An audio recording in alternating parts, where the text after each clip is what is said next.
Alright, welcome back to Lecture 5.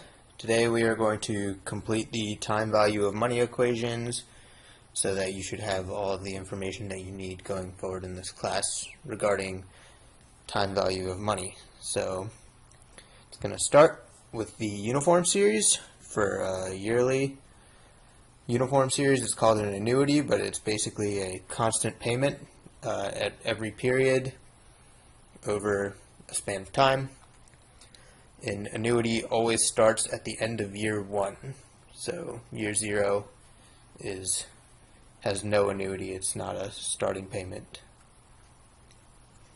So some examples of a uniform series could be your monthly rent payments if you pay rent, college tuition, you pay quarterly, you have a Netflix subscription every month if you have that.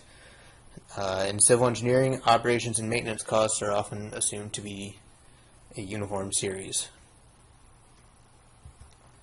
So, relating the uniform series from A to P, we have our series. It goes to the beginning of year 1, so end of year 0.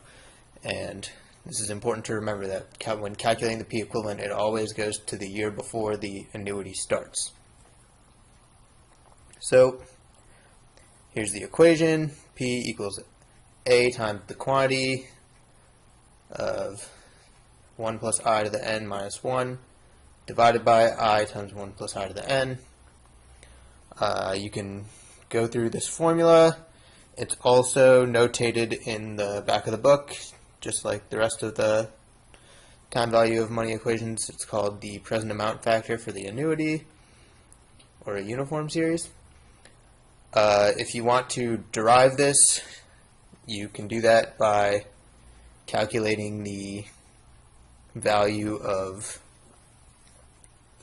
present value of each individual cash flow in the series separately as an F. So you would have, each one would have a different N, but that's how you would calculate it. Then you have a series of sums, and you can reduce that series to the present amount factor. If you enjoy math and would like to go through that, by all means, but you won't need to know how to do that for this class.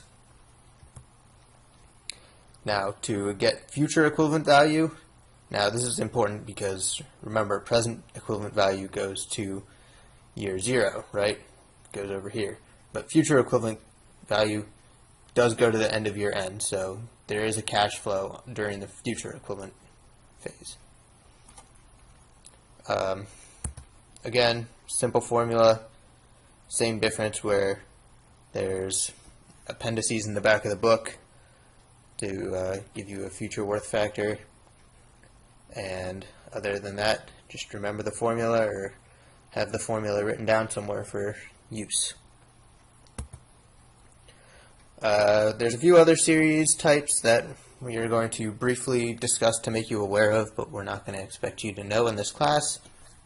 The first is the gradient series. That is in increasing cash flows in linear amount over time. So you can see that in year 1 there's a small cash flow, and then in year 2 there's a slightly larger cash flow, and it goes up linearly or by the same amount every period until the nth period.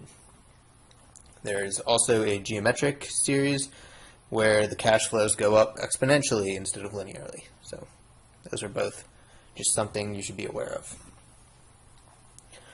Alright, so nominal and effective interest rates. So something that you should know that is it's common for interest rates to be compounded more than once per year. So if it's stated that you have a 12% annual interest rate compounded semi-annually, that means interest compounds at 6% twice a year.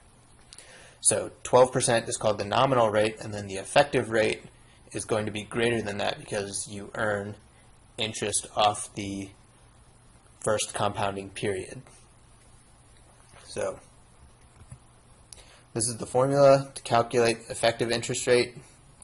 R is going to be your nominal interest rate, and M is the number of compounding periods. So let's do an example. Say a credit card company charges an interest rate of 1.375% per month on the unpaid balance of all accounts. They claim they charge 16.5%, which is the 1.375% times 12. So they claim that they charge 16.5% yearly. So now we're asking, what is the effective annual interest rate being charged? So per our formula, M is 12, right? There's 12 months in a year. And R is 0.165, which is 16.5. So that's the yearly rate. 12 is the number of periods, and this comes out to 17.81%. So a credit card can actually get away with charging 17.81% effective interest rate per year, but they can still claim they charge 16.5. So now another example, suppose a $100 lump sum is invested for a 10-year period at a nominal interest rate of 6% compounded quarterly. How much is it worth at the end of the 10th year? So there are two approaches. The first is to calculate the effective interest rate for the year.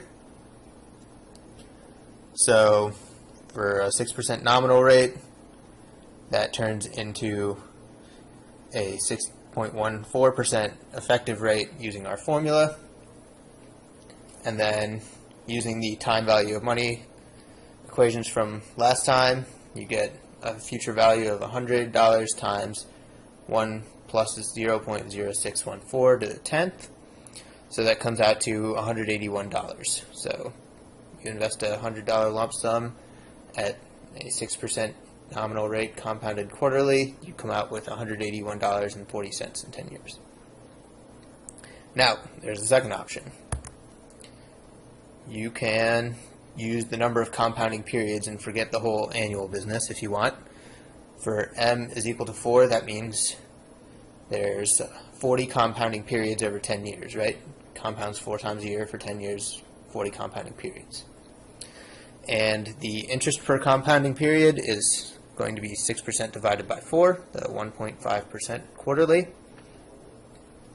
And then you just have a future value is equal to the B times the future worth of the present value factor for a 1.5% interest rate and a 40-year period instead of the 10-year period.